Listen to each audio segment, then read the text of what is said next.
Ini kan terjadi dalam kasus Gerindra misalnya. Kenapa Gerindra misalnya sementara ini milih Prima Salam? Padahal survei jauh dengan Akbar Alvaro yang juga sama-sama kader Gerindra. Ya, benar. Kenapa pilihannya jatuh ke Prima Salam? Ini kan artinya kan faktor elektabilitas, posibilitas, akseptabilitas, popularitas dan sebagainya kan tidak lagi menjadi unsur kedua. Dan ini berbahaya. Kenapa? Ini kalau saya bukan saya bela Akbar Alvaro, tidak ya. Saya harus bicara realitas. Ini berbahaya. Kenapa?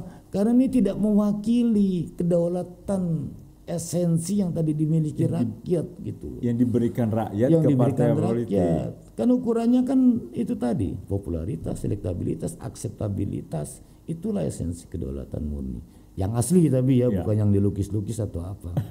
Nah sekarang misalnya di kasus Gerindra dalam semua survei Akbar Alvaro jauh melampaui Prima Salam. Artinya apa? Kedaulatan rakyat sudah menunjuk Akbar Alvaro di atas Prima Salam. Pertanyaannya kenapa sampai kemarin ya Gerindra masih memberi rekomendasi untuk Prima Salam. Itu kan ada banyak alasan-alasan lain. Benar-benar. Selain bicara soal konektivitas dan sebagainya. Lain kalau Akbar bukan kader Gerindra, kan Akbar masih kader Gerindra. Masih itu benar. Artinya ada faktor-faktor lain yang ikut menentukan partai mendukung. Ya mungkin lobbying, mungkin, tapi kan tidak terlepas dari connectivity, ya, nah ini personal communication dan sebagainya. Saya tertarik nih, Mas Mur sudah menyinggung ke arah Pilwako Palembang. Kalau Mas Mur mengamati sendiri nih soal dinamika di Pilwako Palembang, yang sampai saat ini pun banyak partai politik belum menyatakan dukungan ke tokoh-tokoh yang akan maju. Ada apa juga nih Mas? Mereka itu kan rata-rata kan baru satu memberi tugas. Iya. Namanya surat tugas. Surat tugas. Lalu memberi peluang. Ya. Namanya rekomendasi.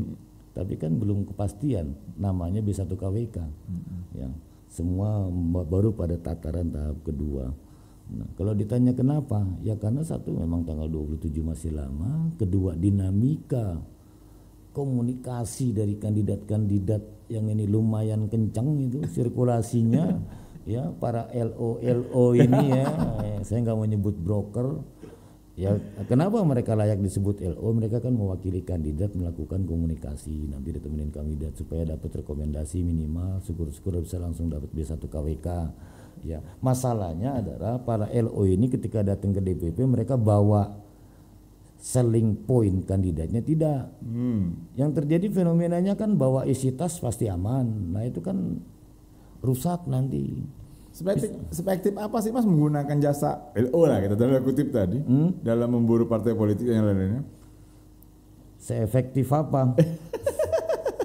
Ya LO itu kan artinya kan kandidat mungkin tidak memiliki link langsung kepada partai-partai di pusat sehingga mereka butuh penghubung.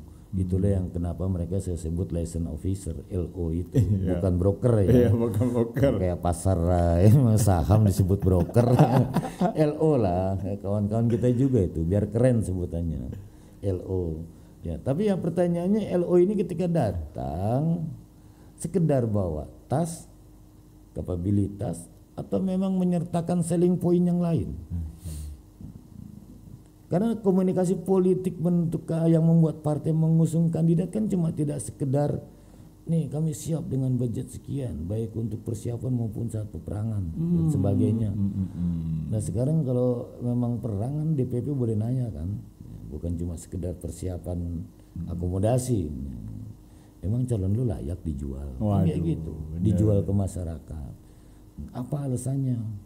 Gitu. Nah ini kan nanti kan muncul perdebatan-perdebatan lain, ya. Misalnya bolehlah surveinya rendah, ini rendah, tapi mereka siap berjuang, jaringan siap, inilah siap, ini siap, sehingga bisa meyakinkan partai bahwa ini pasti melawan kalau bertarung gitu loh, bukan cuma sekedar jadi pelengkap penderita, gitu.